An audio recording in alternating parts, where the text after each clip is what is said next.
자, 그리고 나서 여차저차 어떻게 해서 뭐 효과들을 적용시키고 난 다음에 완성작을 보면은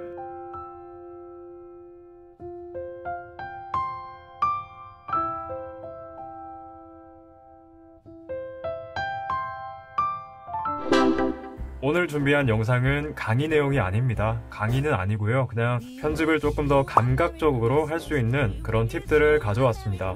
자, 우선은 영상을 밑에다가 이렇게 하나를 준비를 해놨어요. 근데 몇 가지만 조금 더 설정을 하고 바로 본론으로 들어가 보겠습니다. 일단은 뭐 기본적인 가을의 배경에다가 이렇게 눈을 조금 씌워 놓을게요. 이렇게 눈을 조금 씌워 놓고요. 이렇게 그 다음에 눈이 조금 안 어울리네요. 네, 오파시티를 한 50 정도로 줄까요? 이 정도로만 주면은 얼추 뭐 완전히 이렇게 시점이나 뭐 각도나 이런 것들이 맞지는 않지만 만들어져 있는 거를 갖다 쓰는 거기 때문에 뭐 이 정도로 만족하고 계속 진행을 해보겠습니다. 일단은 뭐 오늘 얘기하고 싶은 거는 영상에서 얼마나 어울리는 것들을 빨리 찾아낼 수 있느냐에 대한 것들입니다. 그래서 일단은 이런 영상이 하나가 완성이 됐어요. 계속 보면은 이렇게 눈이 내리면서 가을의 그 배경이 같이 나오고 있죠. 그러니까 약간은 가을의 쓸쓸함과 눈에 약간 차가운 그런 분위기들이 이렇게 영상에 녹여져 있다는 거죠. 자, 그런 상황에서 우리가 이제 텍스트를 쓸 거예요. 텍스트를 쓰는데 그냥 이렇게 아무 폰트나 쓰면은 영상에다가 이렇게 어울리지가 않잖아요. 그래서 뭐 한글로 아무거나 이렇게 뭐 지금 설정되어 있는 게 고딕체니까 고딕체를 하나 선택해 볼게요. 블랙한 산스를 이렇게 찾아가지고 넣어 보겠습니다. 그리고 겨울이 온다 이렇게 적어 볼게요. 그리고 글자가 너무 크니까 조금 조정을 해 볼게요. 이렇게.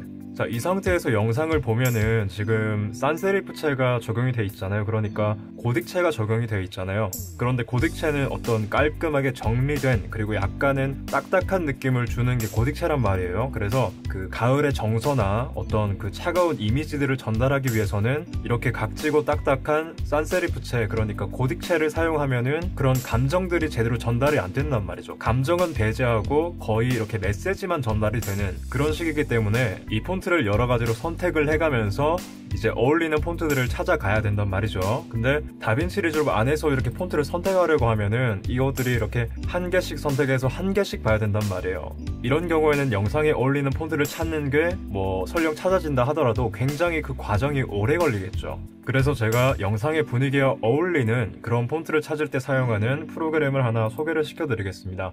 프로그램 이름은 넥서스 폰트고요. 여기서는 이제 여기다가 글자를 뭐 적어요. 이렇게 글자를 적으면 자기가 설치되어 있는 글꼴에 따라서 그 디자인들을 바로바로 즉각적으로 보여줍니다. 그래서 제가 지금 만지고 있는 이 영상 같은 경우에는 조금 이렇게 감성을 자극할 수 있는 그런 명조체나 손글씨체나 뭐 그런 것들이 좀 더 어울리겠죠. 그래서 이렇게 디자인을 보면서 이렇게 하나씩 찾아보면은 지금 뭐 안경잡이라든가 이런 특수 목적의, 그러니까 규격 외의 것들이 있는데 이런 것들 중에서도 또 분위기가 어울리는 것들이 있어요. 그런데 일단은 이 위에 있는 것들은 어울리지 않는 것 같으니까 밑으로 조금 가볼게요. 그래서 조금 감성적인 폰트들, 그런 것들을 이렇게 찾아보면은 여기 중간에 있는 필기체도 약간 영상에 어울릴 것 같고요. 그래서 필기체를 한번 적용을 시켜보는 거죠. 영상에다가 폰트가 있는 곳에 A를 눌러서 A 문자열을 찾아주고 아까 폰트를 적용시켜보는 거죠. 그리고 윈터라고만 적어보는 거죠.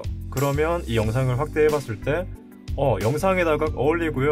이렇게 프로그램을 사용을 하면은 다빈치 안에서만 작업할 때보다 조금 더 빠른 작업들이 될 수 있고 조금 더 우리의 작업의 퀄리티가 더 높아지는 거죠. 이런 식으로 제가 폰트를 빠르게 찾아낼 때 사용하는 게 넥서스 폰트입니다. 한글로 변경해서 이제 한글로 적어보겠습니다. 그래서 명조체로 된 거 아무거나 적어볼게요. 나눔 명조를 하나 선택을 해볼게요. 그리고 한글로 바꿔보는 거죠. 겨울이 온다 라고 적어볼게요. 그리고 글자가 너무 크니까 0.08 정도? 0.08로 해서 왼쪽으로 조금만 옮겨볼게요. 0.75가 좋겠네요. 네, 0.75로 만들어주고 겨울이 온다라는 이런 문구가 하나가 생겼어요. 근데 우리가 적었던 글자가 더 많다면 이렇게 여기 아래다가 문구를 조금 적어볼게요. 아무거나 적을게요. 자, 이런 식으로 우리가 클립에다가 조금 타이핑을 많이 했다고 쳐요. 그러면 자기가 아무리 국어를 잘한다고 해도 한 번은 이렇게 떨어지게 돼 있거든요. 보통 제가 작업하는 거는 10분 정도의 영상이거든요. 그 10분 중에 한 번도 틀리지 않고 적기라는 거는 굉장히 힘든 일이에요. 그리고 영상적인 면에서도 영상이 주는 그 메시지의 흐름이라는 게 있잖아요. 영상에서 어떤 분위기를 연출을 하고, 그리고 영상에서 어떤 메시지들을 주는 과정에서 맞춤법이 틀린다 그러면 그 시청자의 감정선의 그 흐름이 깨져버리거든요. 그래서 몰입이 한순간 이렇게 멀어지게 되는 그런 불상사가 생기게 되는데, 그거를 방지하기 위해서는 우리가 여기 아래에서 보는 것처럼 이렇게 맞춤법 검사기를 바로바로 즉석에서 이렇게 사용을 해서 틀린 문장이 어디고 어떻게 수정을 해야 되는지 바로 확인을 하고 난 다음에 영상에다가 다시 적용을 시켜보는 거죠. 이렇게 영상을 다시 올려서 이런 식으로 수정을 해주면 맞춤법 때문에 감정선이 깨져버리는 그런 우리의 실수들은 그렇게 크게 나오지는 않을 거라고 생각을 해요. 그래서 제가 사용하는 거는 여기 인터넷을 열어보시면은 일단 구글로 들어가요. 그리고 맞춤법 검사기라고 적어요. 그러면은 여기 제일 상단에 CS 부산이라고 적혀있는 이 검사하는 사이트가 나와요. 여기서 이제 우리가 타이핑을 했던 거를 검사를 받고 맞춤법이 틀린 부분이 있으면 이제 교정을 해가는 거죠. 자, 이번에는 폰트가 전부 하얀 색깔이니까 색깔을 조금 이렇게 조정을 해볼 거예요. 그래서 템플릿을 복사해서 그 영상에다가 이렇게 붙여놓고 영상에서 보면서 작업을 할게요. 이렇게. 자, 그리고 마디파이어로 들어가서 텍스트를 선택을 하고 난 다음에 이런 식으로 색깔을 아무거나 변경을 해보는 거죠. 대충. 자, 그런데 이렇게 감으로 해도 영상의 분위기와 그렇게 막 동떨어진 색깔이 나오지는 않을 수 있거든요. 근데 이 색깔을 영상과 조금 어우러지게 그렇게 할 때 사용하는 사이트가 또 있어요. 아래쪽에 올려보시면은, 자, 이 사이트에서는 우리가 색상을 선택했을 때 유사색이라든지 아니면은 단색에서 이렇게 채도와 명도만 이렇게 변경을 해준다든지, 혹은 이 삼각형으로 색상을 이렇게 따준다든지, 혹은 보색으로 이렇게 따서 그 색의 대비가 굉장히 선명하게 나오게 그렇게 만들어줄 수도 있고, 혼합을 해서 이렇게 보색의 유사색까지 이렇게 같이 따주면서 색깔들이 조금 조화가 될 수 있도록 그렇게 색상을 뽑아낼 수 있는 그런 사이트입니다. 그래서 이 어도비 컬러를 사용해서 우리가 색상을 뽑아낸다고 하면 일단 유사색으로 가볼게요. 유사색으로 가서 영상에서 이런 색깔들을 일단은 화면에 있는 색깔 하나 딸게요. 이렇게 화면에서 제일 잘 보이는 게 여기 갈색이죠. 그래서 갈색을 하나 따고요. 혹은 이 색상을 딸 때 이런 식으로 안 따고 여기 이펙트 라이브러리로 가서 오픈 FX를 열어가지고 이렇게 열어서 컬러 쪽에 들어가서 컬러 쪽이 아니네요. 여기 밑에 제너레이터 쪽에 들어가서 여기 컬러 팔레트를 이렇게 끌고 옵니다. 그리고 영상과 이렇게 연결을 시켜주면 화면에서 이렇게 색감들이 표시가 되겠죠.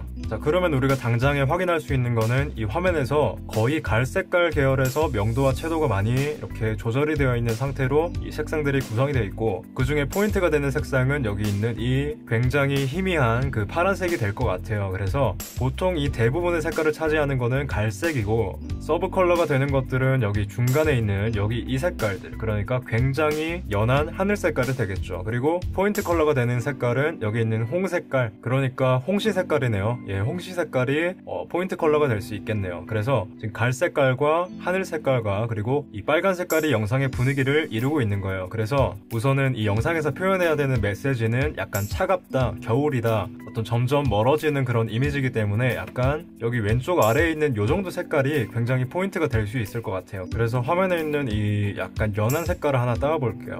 이게 제일 파란색과 가깝네요. 근데 지금 색상표로 보니까 약간 빨간 색깔에서 채도가 굉장히 낮아진, 그리고 명도는 조금 한 180 정도로 높은 그런 고명도의 낮은 채도의 그 빨간 색깔이었네요. 네, 그래서 일단은 이 정도로 하나 선택하고 저장을 해 놓을게요. 이렇게. 자, 그리고 이 컬러 코드를 복사를 해서 아까 어도비에 있는 그 채널로 돌아가서 일단 유사색을 선택을 해볼게요. 그래서 유사색에다가 이렇게 넣어보면은 이렇게 유사 색깔이 나오잖아요. 그래서 여기 있는 것들 중에 약간 파란색과 제일 가까운 이 색깔을 선택을 해서 영상에다가 이제 적용을 시켜보는 거죠. 이런 식으로.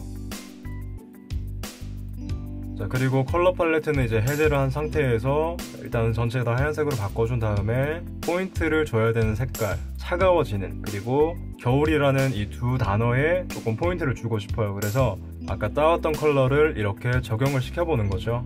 컬러를 선택을 하고 아까 색깔을 이렇게 적용을 시켜보는 거죠.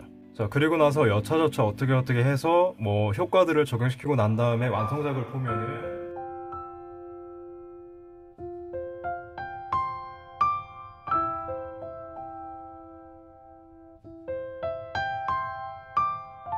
예시로 봤던 영상처럼 이 영상의 분위기와 조금 어우러지는 컬러들을 이렇게 뽑아내서 사용을 하면은 아무 컬러나 막 집어 쓰는 것보다는 조금 더 조화롭게 영상이 눈에 들어오지 않을까 싶어요. 그래서 오늘 총 3가지의 팁을 알려드렸습니다. 오늘의 간단한 팁은 여기까지고요. 저는 에디존이었습니다. 감사합니다.